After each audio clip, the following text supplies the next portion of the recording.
Hello नमस्कार। मैं doctor Virendra Kumar आज आप लोगों को electronic spectra of transition module complex के बारे में बताऊंगा। आज इंट्रोडक्टरी क्लास है। सर्वप्रथम मैं आप लोगों को बताऊंगा कि स्पेक्ट्रोस्कोपी क्या होता है। स्पेक्ट्रोस्कोपी का शाब्दिक अर्थ होता है प्रतिबिंब देखना, टू सी इमेज। साइंटिफिकली कहा जाता है जब किसी पदार्थ से इलेक्ट्रोमैग्नेटिक रेडिएशन विद्युत चुंबकीय विकिरण अन्योन्य क्रिया करने पर जो स्पेक्ट्रम प्राप्त होता है उसे स्पेक्ट्रोस्कोपी कहा जाता है। What is the importance of spectroscopy? Spectroscopy की सहायता से हम किसी मैटर के स्ट्रक्चर, उसकी अरेंजमेंट, उसकी इलेक्ट्रॉनिक विन्यास, शेप एंड साइज की जानकारी प्राप्त कर सकते हैं। तो व्हाट इज इलेक्ट्रोमैग्नेटिक रेडिएशन? विद्युत चुंबकीय विकिरण किसे कहते हैं? इलेक्ट्रोमैग्नेटिक रेडिएशन ये एनर्जी का एक रूप है। ये वेव के रूप में स्पेस में प्रकाश की गति से गमन करता है। वेव के साथ साथ इसमें electric field and magnetic field रहता है जो एक दूसरे के लंबवत और वेव के प्रोपेगेशन की दिशा में लंबवत दोलन करता है, जिसके कारण हमें विद्युत चुंबकीय विकिरण प्राप्त होता है। बहुत सारे विद्युत चुंबकीय विकिरण के बारे में आप लोग जानते हो, जैसे पराबैंगनी प्रकाश, दृश्य प्रकाश, अवरक्त किरणें, एनीमार, ये सभी बहुत ही महत्वपूर्ण विद्युत चुंबकीय विकिरण है जिसका अध्ययन आपने विभिन्न यूनिट में किया है। यहां पर हम देखते हैं कि विद्युत चुंबकीय विकिरण में स्पेक्ट्रम क्या होता है। इलेक्ट्रोमैग्नेटिक स्पेक्ट्रम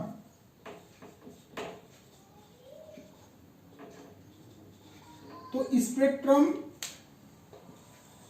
जो रीजन, ऐसे संपूर्ण क्षेत्र जहां पर विद्युत चुंबकीय विकिरण का अध्ययन किया जाता है उसे स्पेक्ट्रम का क्षेत्र कहा जाता है। स्पेक्ट्रम को सामान्यतः दो रूप में हम देखते हैं।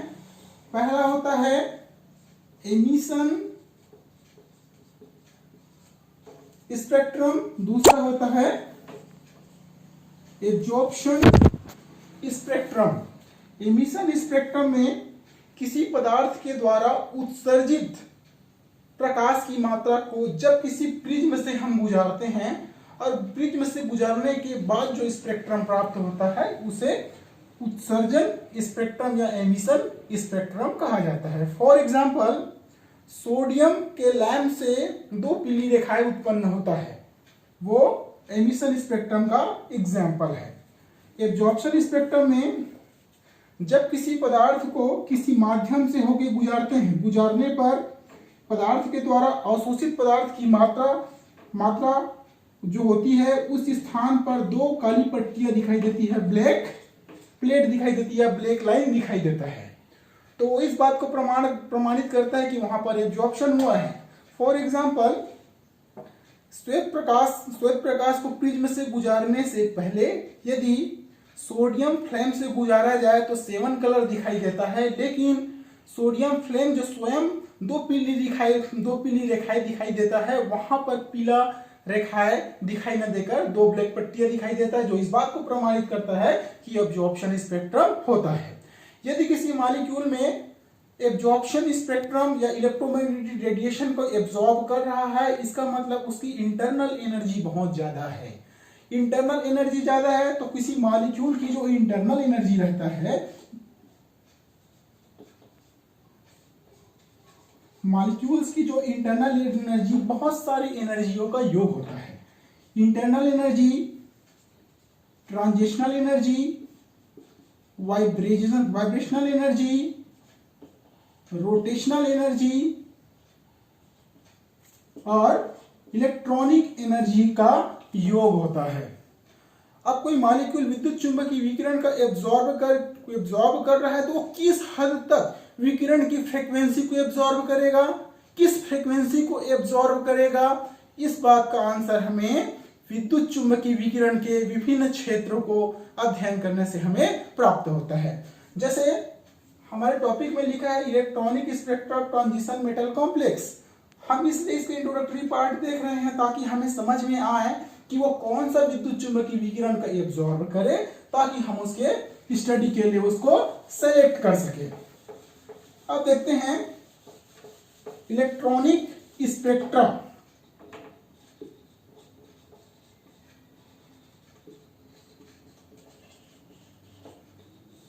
इस इलेक्ट्रॉनिक स्पेक्ट्रा से पहले हमें पता है कि इलेक्ट्रॉनिक ट्रांजिशन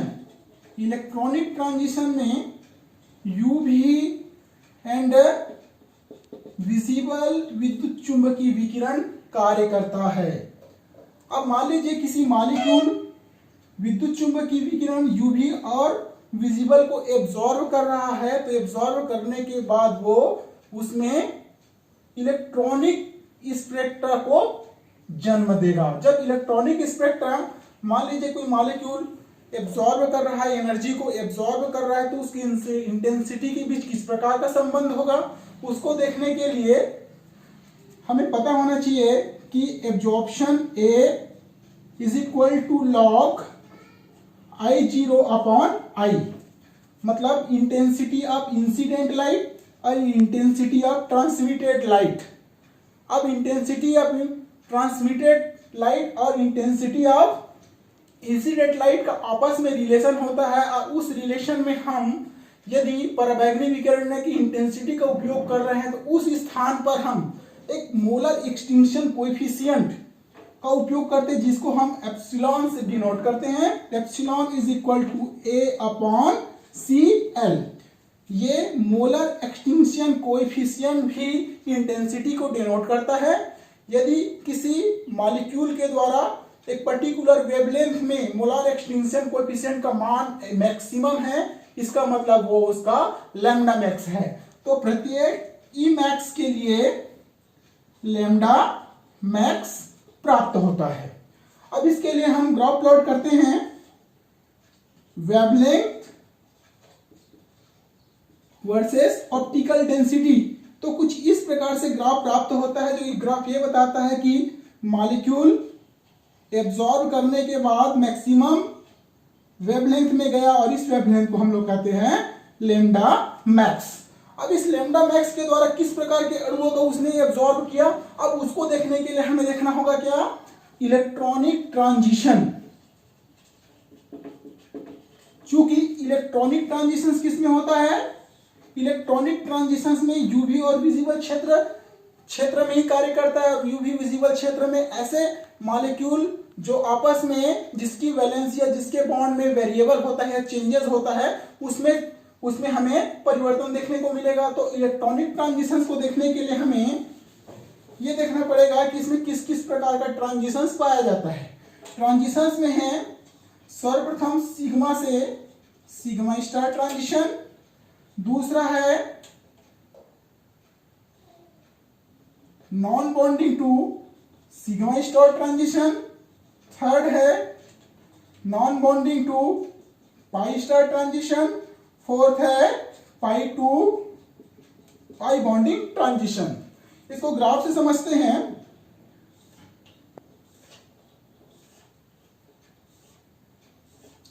एक होता है हमारे पास बॉन्डिंग, जिसको बॉन्डिंग क्या होता है, बॉन्डिंग में सिग्मा और पाई। तो पहले सिग्मा और एक पाई ये बंध बनाने में भाग लेता है, नॉन बॉन्डिंग बंध बनाने में भाग नहीं लेता। नॉन बॉन्डिंग की कभी भी एंटी बॉन्डिंग ऑर्बिटल नहीं पाया जाता। अब ये इनका पाई का पाई एंटी बॉन्डिंग, सिग्मा का सिग्मा एंटी बॉन्डिंग। अब ये सबसे पहले ट्रांजिशन हम लेते हैं सिग्मा से सिग्मा स्टार ट्रांजिशन। यदि कोई मॉलिक्यूल में इस प्रकार का संक्रमण पाया जा रहा है सिग्मा से सिग्मा स्टार के लिए, तो सर्वप्रथम इसके लिए मोर एनर्जी चाहिए, ज्यादा एनर्जी चाहिए, जिसकी वजह से वो ट्रांजिशंस कर पाए। लेकिन पराबैंगनी क्षेत्रों में इतनी एनर्जी नहीं होती कि वो सिग्मा से सिग्मा स्टार का ट्रांजिशंस कर पाए। इसलिए सिग्मा से सिग्मा स्टार का ट्रांजिशन में मॉलिक्यूल रंगहीन कलरलेस दिखाई देता है। ये सिर्फ सिंगल बॉन्डेड मॉलिक्यूल में दिखाई देता है, जैसे एल्केन, मेथेन, प्रोपेन, ब्यूटेन। इस प्रकार के मॉलिक्यूल में सिग्मा से सिग्मा स्टार का ट्रांजिशन पाया जाता है। दूसरा है non bonding to sigma star transitions. Sigma से सिग्मा स्टार से कम एनर्जी लगता है, लेकिन ये अल्ट्रावायलेट क्षेत्र में संकर ट्रांजिशंस दिखाता है। ये नॉन बॉन्डिंग के साथ साथ सेचुरेटेड, ये सिंगल बॉन्ड है पहला, लेकिन दूसरा सेचुरेटेड मॉलिक्यूल जो नॉन बॉन्डेड होता है और सिंगल बॉन्ड के द्वारा जुड़ा होता है।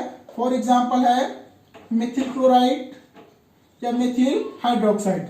दूसरा होता है non bonding to pi star, इसमें सबसे कम एनर्जी लगता है, इसकी एनर्जी में सबसे कम लगता है क्योंकि ये सबसे कम ट्रांजिशन है, सबसे कम एनर्जी में आसानी से हो जाता है। इसके ये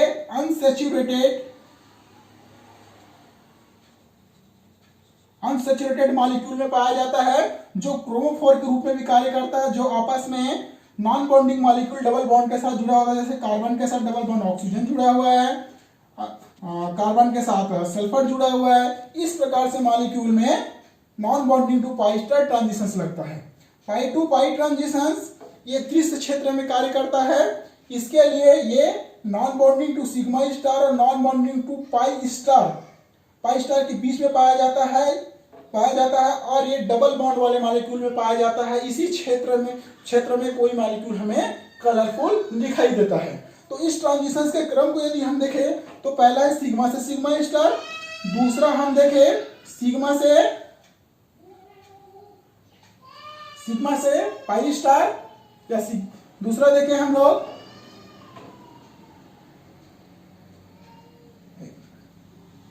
non bonding to sigma star, non bonding to pi star and pi to pi star. अब इनका क्षेत्र को हम देखें कि सबसे ज्यादा क्रियाशीलता या सबसे ज्यादा ट्रांजिशंस के लिए एनर्जी किसकी लगती है, तो उसके लिए ऑर्डर देखें हम सिग्मा से सिग्मा स्टार में सबसे ज्यादा। दूसरा हमारे पास है non bonding to sigma star, उसमें सबसे ज्यादा।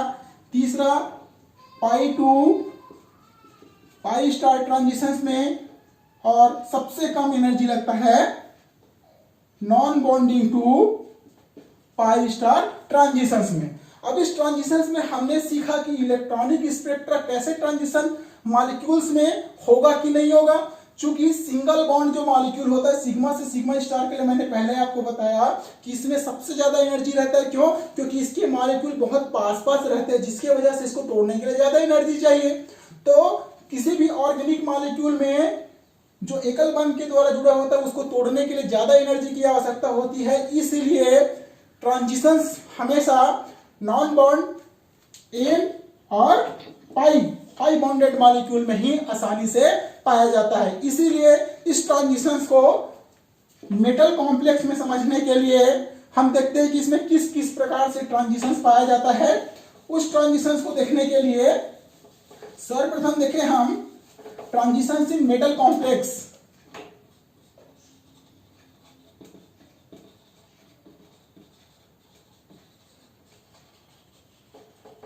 पहला देखें हम लोग डीडी ट्रांजिशन,